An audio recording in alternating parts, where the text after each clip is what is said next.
Perhaps some stories should be told as a vine. I'm watching the Vine right now. I've watched it like 30 times. Robbie is like watching it and cracking up right now. Like the joy on Robbie's face is so, and like Cole too. I've never seen this. I wish I'll take a photo. Shit!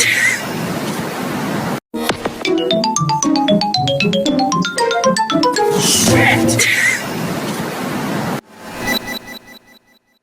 Yeah. So Cole, why did you bring this? Yeah, to why us? did you bring this to us, Cole? I want to know. I'm so fascinated. I thought this was going to be the most relatable thing that I ever brought. I was like, I'm going lowbrow. Oh, you're so cute. Oh, wait a minute. So since it's silent, should we describe what it is first?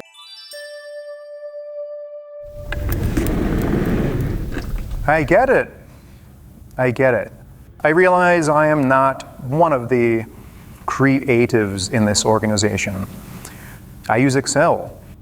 I don't wear fun socks. My first role here was in quality assurance.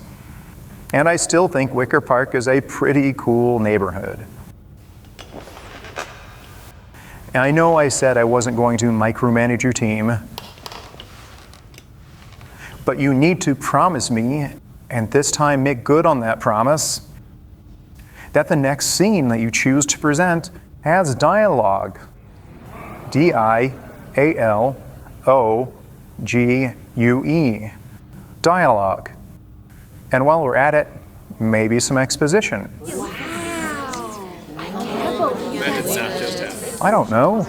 Something like, Vine was a very short-lived social file sharing service that allowed users to share videos, but only up to 6 seconds in length.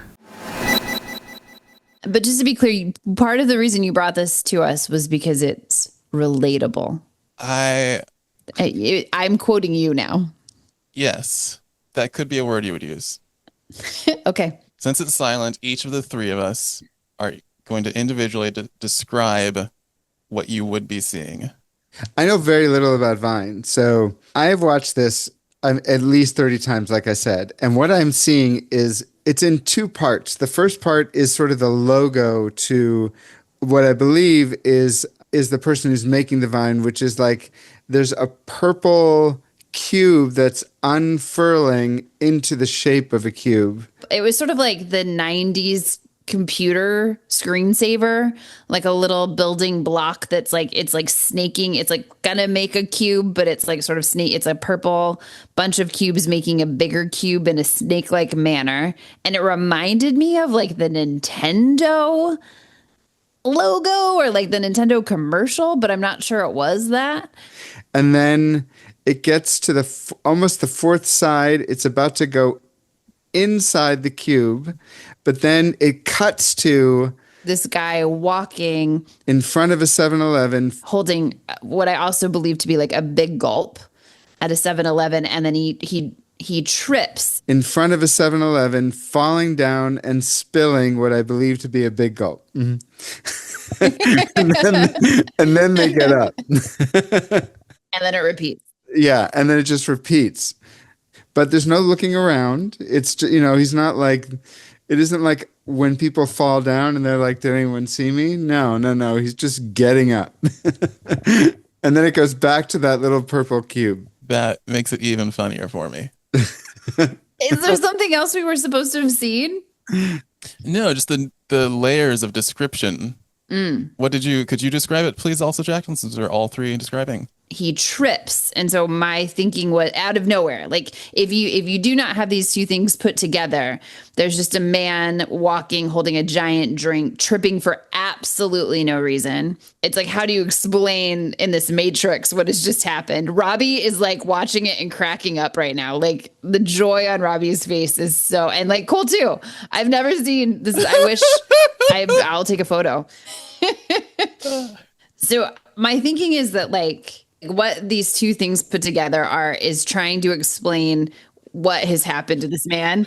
And it's that this like little block has tripped him, right? This like invisible Nintendo block in a different level of the Matrix tripped him. And I also was like, this is classic freaking Cole. Why is this classic Cole to you? Because it makes no sense. It makes absolutely no sense. But obviously, like, we're supposed to know what it means. It like, like it has some specific meaning. And of course, you think it's like relatable, but it's actually just like super specific. And one of your like, probably some like bisexual mixologists thought it was really funny. It's very like classic Cole, like classic. There's like a subset of Brooklyn who's really into this thing. And Painfully correct that Chloe introduced me to it. shout out Chloe. Not an ex. She would rather see me dead.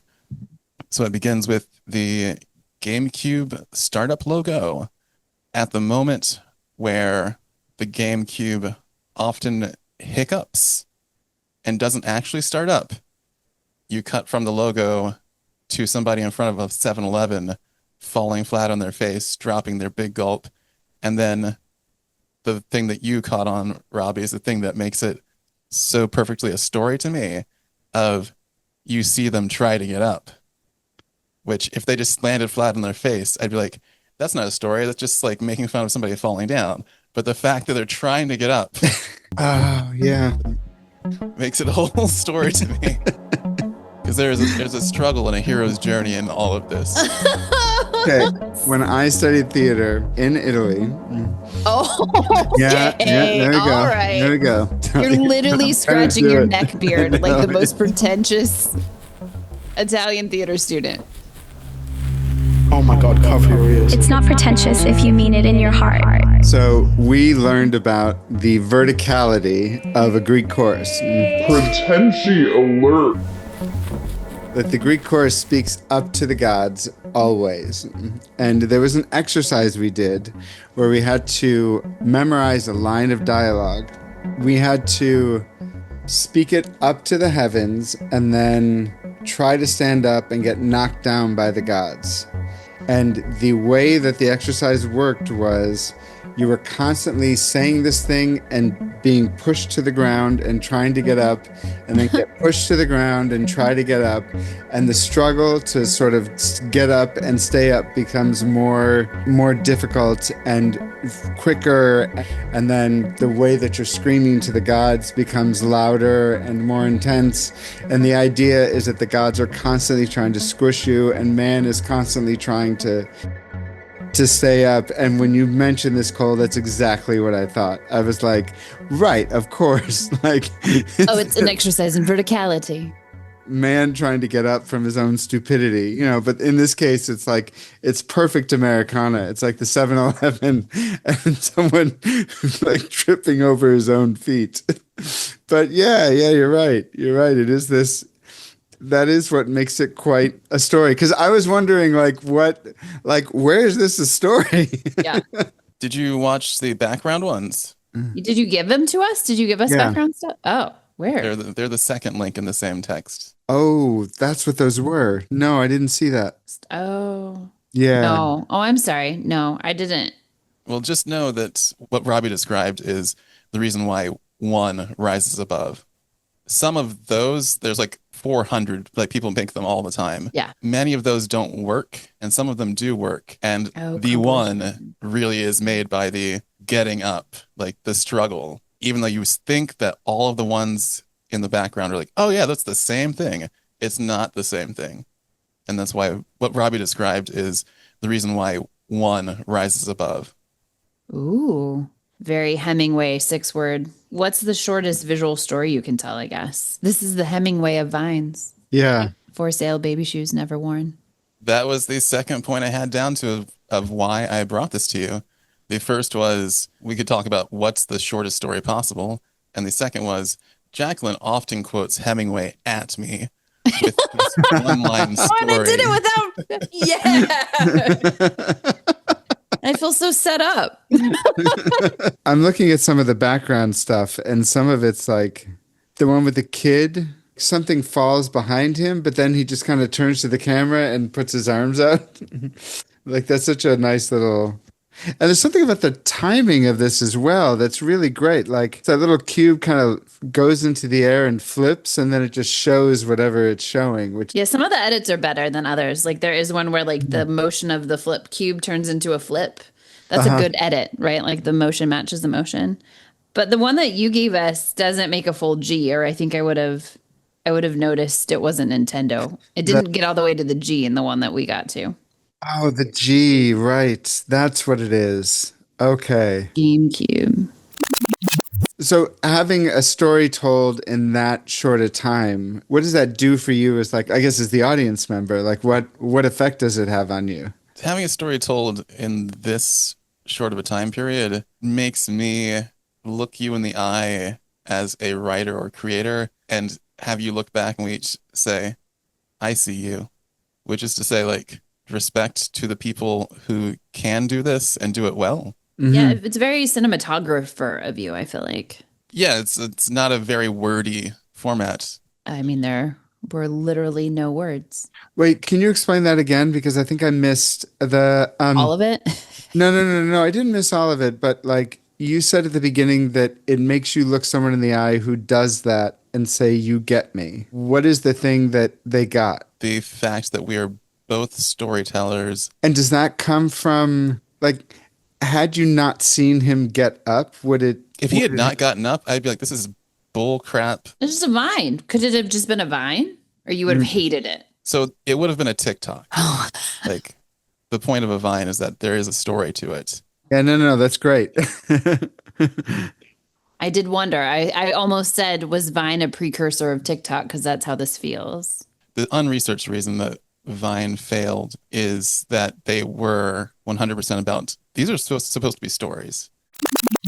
Jaclynn often quotes Hemingway at me with the one-line story, "Baby shoes never worn." You can't misquote a six. Oh, You can't. You can't misquote a 6-word poem by a poet. For sale, baby shoes never worn. Right.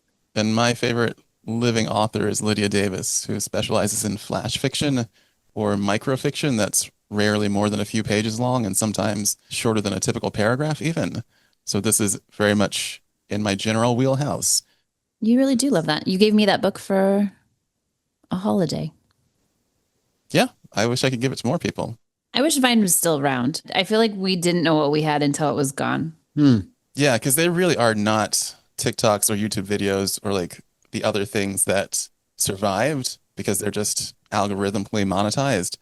Vine had this purity of storytelling to it at its core, where everybody involved was doing it to make stories. Cole, are you saying storytelling is dead?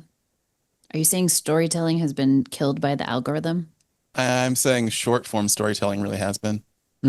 Long form is very alive and well, and people are getting brutally lengthy, to intentionally use a pun, because things like The Brutalist exist, and they're 4 hours long, and they're fantastic. When you were saying that, I was thinking about, we haven't done women talking yet, but did you see the Laurence Olivier Hamlet? It feels very much like a play, you know, like it feels very much like it's happening on a sound stage. It could be Henry V as well. Which one was it? But he's giving a speech to this woman and he goes off the camera and you can actually hear him go behind the camera, circle around, and then kind of come out the other side of the shot. And so you're like aware. The guy who was showing it to us was a really good professor. And he was saying that like it is a very staged thing, but you also know that you're dealing with a camera and you're playing with the form. Like what Olivier is doing is he's aware that you're both seeing something that is a play, but also taking advantage of the medium itself. What you say about like a vine is a vine, and it seems so ridiculous to me, but you're absolutely right. Like you do see these things that are so perfect, like you see it and you go, oh, I didn't know that there could be like a piece of art on this thing, but you're exactly right. Like there are perfect things for the medium that they're on, and to be able to exploit that is such is a real talent. It was a big risk by the person who showed this to me for the first time, but the shortest version of it is that every morning in the gigantic everyone has stand-up meeting, there would be everyone laughing, and I just can't bring myself to even laugh at what's going on. It's a hard thing to do. Yeah. And with this reputation of me not laughing at anything, there finally came a point where it was called out in the department-wide morning meeting. Damn. Yeah, Cole doesn't think anything's funny. He doesn't think Cole never laughs. And so there was an editor there who generally also just hated me as our work relationship goes because I existed to make her life miserable based on I am here as an advocate of the client because what goes on screen, we're literally being paid to make advertisements. Sorry, I apologize. So she was not a fan. And I guess knowing that she hated me, she wanted to like break me in front of people so she could like win or whatever. But in front of everybody says, I've got something that will make Cole laugh. Like brought it over to me in front of a crowd of like 40 people. That's ballsy. Oh yeah. That's so she showed it to me in front of 40 people and I cackled. It was like just like you saw me here, maybe even louder. You have such a good laugh. Ho ho! Oh, they did not think so. It was I liked Cole. Like we met in improv, and I adored Cole because he came to all my shows when I was on a house team at the Magnet. When I was on Nintendo, full circle, and he'd always come and he'd laugh at everything I did. So I thought he was a big fan. And Cole has a really distinctive laugh. Right. And so I was always like, I don't know. I think Cole kind of thinks I'm the funniest person at the Magnet. And fast forward years later, he's like, that never happened. And I don't remember. And I was probably laughing at Chet. I was probably laughing at Bianca. No, at Lauren Ashley Smith. You're actually laughing at Lauren Ashley Smith, probably. Anyway, Robbie's got to go. We had so much fun talking about your thing. But yeah, I love an efficient. I mean, I love now that you've described it to me and now I see it differently. Like I love that. Yeah. Like how fast can you tell a whole story? It's really exciting to me. All right, get out of here. I really appreciate it, guys. This is great. Thank you so much. Robbie. Robbie. Okay. See you later.